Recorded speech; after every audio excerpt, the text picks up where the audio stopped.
वैदेशिक रोजगारीमा देखिएको समस्या र यसको समाधानका लागि सरकारले चाल्न सुरु गर्ने कदम लगायतका विषयमा आज हाम्रा सहकर्मी हिमाल पौडेलले श्रम तथा रोजगार मन्त्री गोकर्ण विष्टसँग कुराकानी गर्नुभएको छ। आउनुहोस् मन्त्री विष्ट के भन्नुहुन्छ हेरौँ। मन्त्रीजी इमेज समाचारमा स्वागत छ। धन्यवाद। जस्तो यहाँले जेलमा रहेका नेपालीहरूलाई छुटाउनको लागि 10 दिनबाट प्रक्रिया थाल्छु भनेर भन्नुभएको छ। त्यो प्रक्रिया के हो, कसरी प्रक्रिया थाल्नुहुन्छ?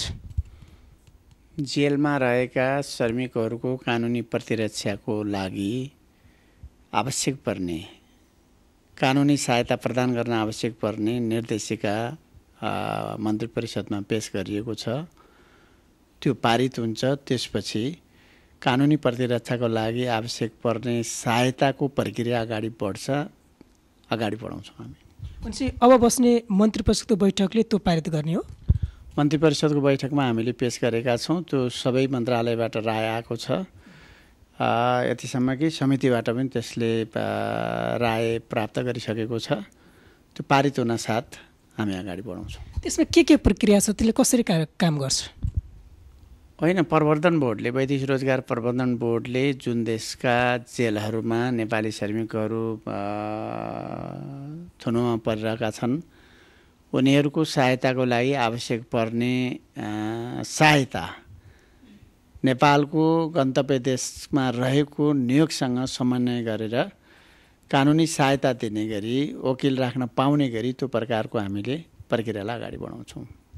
जस्तो अर्को विषय छ, वैदेशिक रोजगारीमा ठगी बढ्दछ। यो पटक पटक आइरहेको विषय पनि हो। यहाँले भन्नुभएको छ यो वैदेशिक रोजगारीमा भएको ठगी रोक्नको लागि जस्तो पनि कदम चाल्न तयार छु भन्नुभएको छ। त्यो कस्तो कदम चाल्दै हुनुहुन्छ, कसरी अगाडि बढ्दै हुनुहुन्छ? हामीले मूलतः ठगी रोक्नको लागि आवश्यक पर्ने नीतिगत कानुनी संरचनागत सुधारका प्रक्रियाहरूलाई अगाडि बढाउने हो। मैले पहिला पनि 1-2 पटक बोल्दै आएको छु। यसको लागि आवश्यक पर्ने कानुनी परिमार्जनहरू सुधारहरू हामीले गर्छौँ। एकातिर राम्रो काम गर्ने मेन पावर कम्पनीहरूले पनि सम्मानजनक ढङ्गले काम गर्ने वातावरण रहनु पर्यो। अर्कोतिर वैदेशिक रोजगारीमा जान चाहने गरिब आमा बुवाका छोराछोरीहरू सरल ढङ्गले ठगिन नपरिकन वैदेशिक रोजगारीमा जान पाउने खालको वातावरण हुनु पर्यो, ताकि राज्य छ भन्ने कुराको अनुभूति हुनु पर्यो।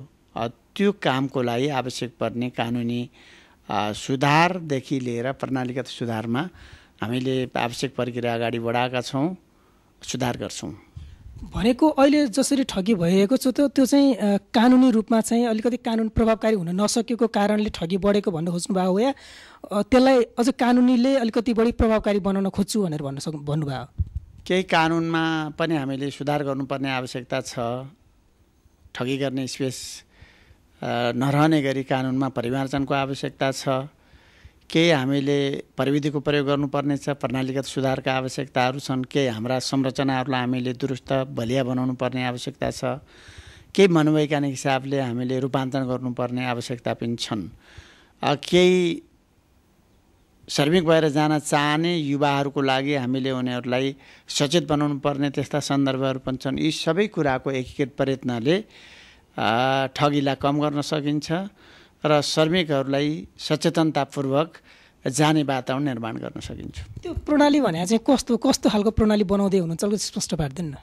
होइन, हामीले मेन पावर कम्पनी, वैदेशिक रोजगार विभाग अनि श्रम स्वीकृति प्रदान गर्ने तालचल कार्यालय, पासपोर्ट, अध्यागमन, विदेश स्थित कूटनैतिक नियोगहरू अनि यसै गरी इन्सुरेन्स, ओरिएन्टेसन गर्ने संस्थाहरू, तालिम लगायत योसँग सम्बन्धित संस्थाहरूलाई एउटा प्रणालीमा ल्याउने, यसलाई कहीँ पनि तलमाथि हुन नदिने गरी प्रणालीमा ल्याउने कुराले स्वाभाविकै रूपमा व्यतिथिहरूलाई नियन्त्रण गर्छ, व्यतिथिहरूलाई न्यूनीकरण गर्न सक्दछ। हामी यो एकदमै छिटो यसलाई अगाडि बढाउने गरी तयारीमा छौँ। छिटो भनेको कहिले?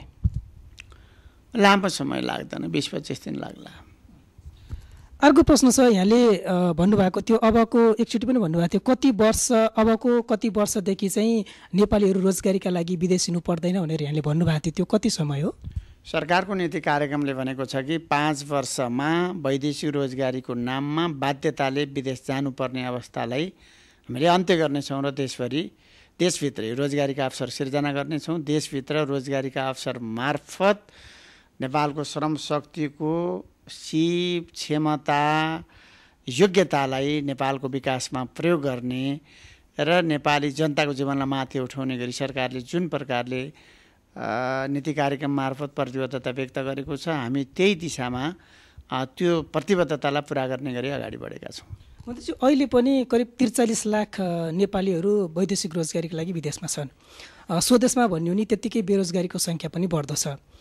अब यो 5 वर्षमा चाहिँ वैदेशिक रोजगारीका लागि नेपालीहरू जानै नपर्ने गरेर जुन व्यवस्था गर्छु भन्नुभएको छ, खास अब कसरी गर्न सकिन्छ त्यो चाहिँ अलिकति स्पष्ट पारिदिनु न।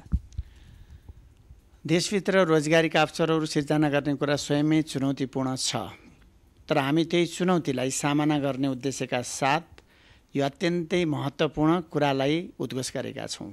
हामीले यो धेरै महत्त्वपूर्ण छ, चुनौतीपूर्ण छ, झट्ट हेर्दा असम्भव जस्तो पनि लाग्दछ, तर नेपालभित्र कृषि, उद्योग, पर्यटन, जलस्रोतको विकास, पूर्वाधार निर्माण, विभिन्न सेवा उद्योगहरू लगायत स्वरोजगारीका क्षेत्रहरूका आधारलाई फराकिलो बनाउने र वैदेशिक रोजगारीबाट युवाहरूले जति कमाइ गर्दछन् झन्डै त्यही अवस्था नेपालभित्र सुरक्षित ढङ्गले आफ्नो मातृभूमिमा बसेर काम गर्ने खालको वातावरण निर्माण गर्न सक्यौँ भने अवश्य नयाँ ढङ्गले देश अगाडि बढ्न सक्दछ। हामी यो दिशामा छौँ र मैले तपाईँलाई भन्नै पर्छ, हरेक वर्ष 1 खरब 25 अरबभन्दा बेसी त हामीले कृषिजन्य उत्पादनमा, मलाई अहिले तथ्याङ्कमा ठ्याक्कै भन्न सकिनँ, तर मोटामोटी 1.25 खरबभन्दा बेसी त हामीले कृषिजन्य उत्पादनमै बाहिर उत्पादन भएका कृषिजन्य उत्पादन आयात गर्नु परिरहेको छ। त्यो आयातलाई कम्तीमा प्रतिस्थापन गर्ने गरी कृषिजन्य उत्पादनमा आत्मनिर्भर बन्ने गरी मात्रै हामीले कृषि उत्पादनलाई व्यवसायीकरण गर्न सक्यौँ वा एउटा अभियानको रूपमा चलाउन सक्यौँ र युवाहरूलाई कृषि क्षेत्रमा उत्पादनमा हामीले आकर्षण गर्ने गरी नयाँ विधिले अगाडि बढ्न सक्यौँ भने यो पनि लाखौँ युवाहरूलाई रोजगारी गर्ने क्षेत्र हो, रोजगार दिने क्षेत्र हो। यसै गरी अरू पनि धेरै सम्भावनाहरू छन्। हामीले जलस्रोतको यत्रो धनी देश छ, विद्युत उत्पादनका सम्भावनाहरू छन्। हामीले हाम्रो देशलाई रेलवे निर्माण गर्नुपर्नेछ, सडक सञ्जालले जोड्नुपर्नेछ, ठुला ठुला सहरीकरण गर्नुपर्नेछ, नदी नियन्त्रण गर्नुपर्नेछ र विज्ञान र प्रविधिको युग हामीले आउटसोर्सिङ मार्फत बाहिरको काम पनि नेपालमा बसी बसी लिने सम्भावनाहरू छन् र स्वयं युवाहरूलाई केवल व्हाइट कलर जब मात्र होइन, हामी आफूले घरमै बसी बसी पनि रोजगारी र आय आर्जनका सम्भावनाहरू रहन्छन्, यसलाई उपयोग गर्नुपर्दछ भनेर नयाँ ढङ्गले बाटो देखाउन सक्यौँ भने यो सम्भावना छ। त्यो कसरी देखाइन्छ भन्ने कुरा नै प्रश्न आयो नि। देखाउँछौँ, हामीले कार्यक्रम बनाउँदैछौँ, अन्तर्मन्त्रालय समन्वयको कुरा भयो, सरकारले यसलाई युवाहरूमा आत्मविश्वास जगाएर ड्राइभ गर्ने कुरा भयो। नेपालमा श्रमप्रति सम्मान गर्ने बानी छैन, त्यही काम नेपालमा युवाहरूले नगर्ने बाहिर गयो भने त्योभन्दा आज अत्यन्त जोखिमपूर्ण काम पनि गर्ने खालको जुन प्रवृत्ति छ, हामीले यसलाई सच्याउनु जरुरी छ।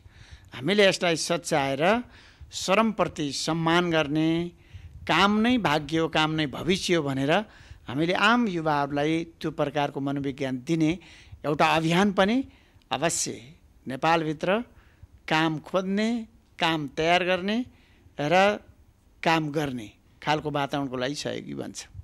यी प्रतिबद्धताहरू पुनः कार्यान्वयन त हुन्छन् नि है? यो सरकारले केवल चल्ते चलाते कामको लागि मात्रै उद्घोष गरिरहेको छैन।